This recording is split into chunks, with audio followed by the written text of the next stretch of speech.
Salam salam, God lovers dimanapun saudara berada, bertemu kembali dalam program Word from Heaven. Tema pada kesempatan kita kali ini adalah jati diri umat Allah. Saudaraku terkasih, nats yang akan saya ambil dalam renungan singkat kali ini di dalam Roma pasalnya yang ke-12. Hendaklah kamu sehati sepikir dalam hidupmu bersama. Janganlah kamu memikirkan perkara-perkara yang tinggi, tetapi arahkanlah dirimu kepada perkara-perkara yang sederhana. Janganlah menganggap dirimu pandai, janganlah membalas kejahatan dengan kejahatan. Lakukanlah apa yang baik bagi semua orang, sedapat-dapatnya. Kalau hal itu bergantung padamu, hiduplah dalam perdamaian dengan semua orang.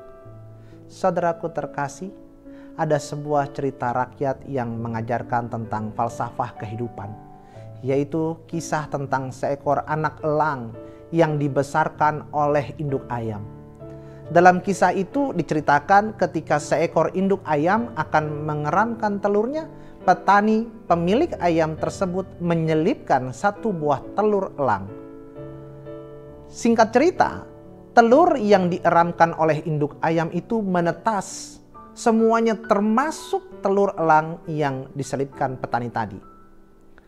Anak elang itu hidup bersama dengan ayam, makan makanan ayam, bermain bersama anak ayam yang lainnya, mengais tanah seperti ayam-ayam pada umumnya.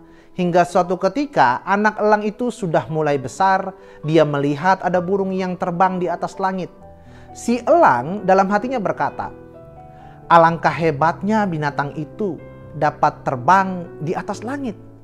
Seandainya aku bisa terbang seperti itu." Dan si elang bertanya pada induk ayam, "Binatang apakah itu yang terbang di langit?" Dan induk ayam menjawab, "Itu adalah burung yang menguasai langit. Mereka ditakdirkan untuk terbang di atas langit, sementara kita ditakdirkan untuk hidup di bawah langit, mengais tanah."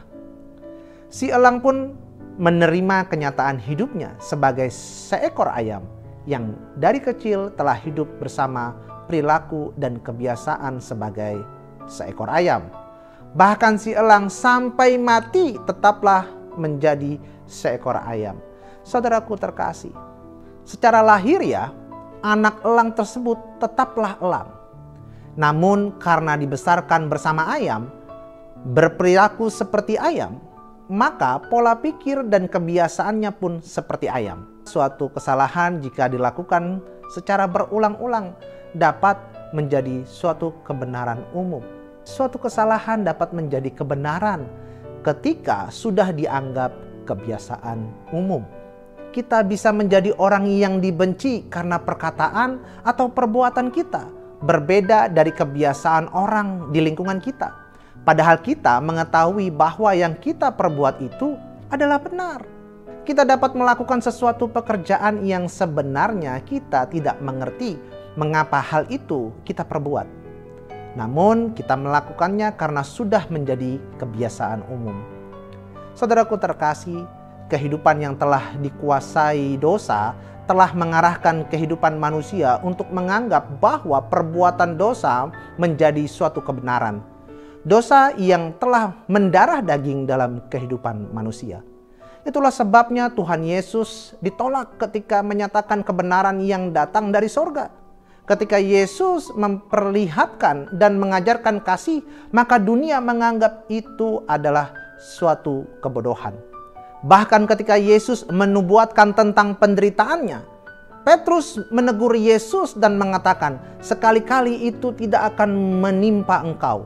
Namun Yesus balik menegurnya dengan keras. "Enyahlah iblis, engkau bukan memikirkan apa yang dipikirkan Allah, melainkan apa yang dipikirkan manusia."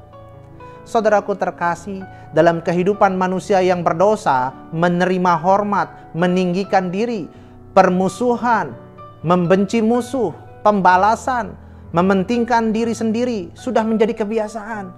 Dan kebiasaan itu telah dianggap menjadi suatu kebenaran. Pembalasan, membenci musuh telah menjadi suatu kewajaran untuk dilakukan. Nah, hal inilah yang hendak diubah oleh Tuhan Yesus, supaya kita bertobat dari kehidupan kita yang lama, bahwa kita sebenarnya adalah anak-anak Allah, bukan anak-anak iblis. Sehingga patutlah kita merenungkan, sudah berapa lama kita hidup bersama dengan iblis? Makan minum bersamanya, meniru perlakuannya, sampai dengan menerima pengajarannya yang sesat hingga kita lupa akan diri kita yang sebenarnya. Apakah kita sampai mati akan menjadi anak-anak iblis? Seperti cerita tadi, anak elang hingga akhir hidupnya pun tetap menjadi seekor anak ayam. Ketika kita ingin menerima pembaharuan hidup memang bukanlah hal yang mudah, saudara.